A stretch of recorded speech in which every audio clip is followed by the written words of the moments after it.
సింగరేణి సంస్థలో ఈ నెల 27న 7వసారి జరుగుతున్న గుర్తింపు కార్మిక సంఘం ఎన్నికలకు సర్వం సిద్ధమైంది. కేంద్ర కార్మిక శాఖ ఆధ్వర్యంలో రహస్య బ్యాలెట్ పద్ధతిలో ఈ ఎన్నికలు జరగనున్నాయి.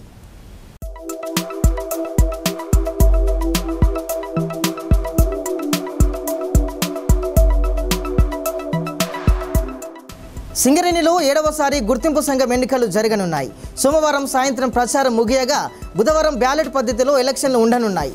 ఉదయం 7 గంటల నుంచి సాయంత్రం 5 గంటల వరకు పోలింగ్ నిర్వహించేందుకు ఏర్పాట్లు కూడా పూర్తయ్యాయి. అదే రోజు రాత్రి 7 గంటలకు ఓట్ల లెక్కింపు అనంతరం ఫలితాలు కూడా వెలువడనున్నాయి.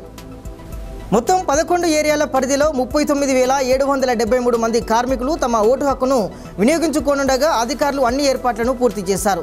దీనికోసం 84 పోలింగ్ కేంద్రాలు ఏర్పాటు చేయగా ఇందులో భూపాలపల్లి ఏరియాలో 9 పోలింగ్ కేంద్రాలను ఏర్పాటు చేశారు.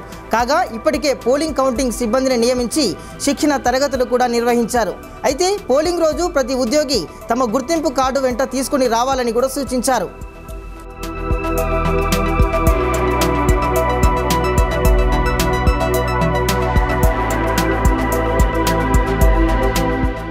సింగరేణిలో ఎన్నికల ప్రచార ఘట్టం సోమవారం సాయంత్రంతో ముగిసిపోయింది.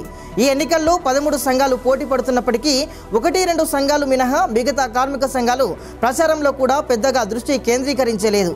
ఎన్నికలు 27న జరుగుతాయో లేదోనని అనుమానంతో కార్మిక సంఘాలు ఈ ఎన్నికలపై అస్పష్టంగా ఉండిపోయాయి. ఈ నెల 21న కోర్టు తిథిగా ఎన్నికలు నిర్వహించాలని తీర్పునివ్వడంతో కార్మిక సంఘాలు ప్రచారానికి సన్నద్ధమయ్యాయి.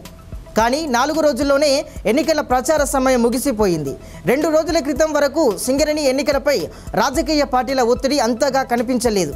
కానీ ఐఎన్టీయూసీని గెలిపించేందుకు ఈ మధ్యనే ఎమ్మెల్యేలుగా గెలిచిన కోల్ బెల్ట్ ప్రాంతం కాంగ్రెస్ శాసనసభ్యులు కార్యాచరణకు దిగి ప్రచారం నిర్వహించారు.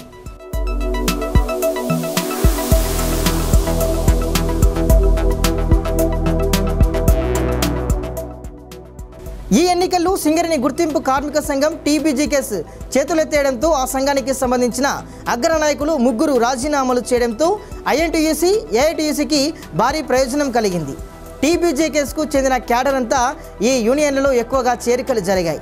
దీంతో సింగరేణి ఎన్నికల ముఖ చిత్రంపై ఈ 2 సంఘాలే ఇప్పుడు పెద్దగా కనిపిస్తున్నాయి.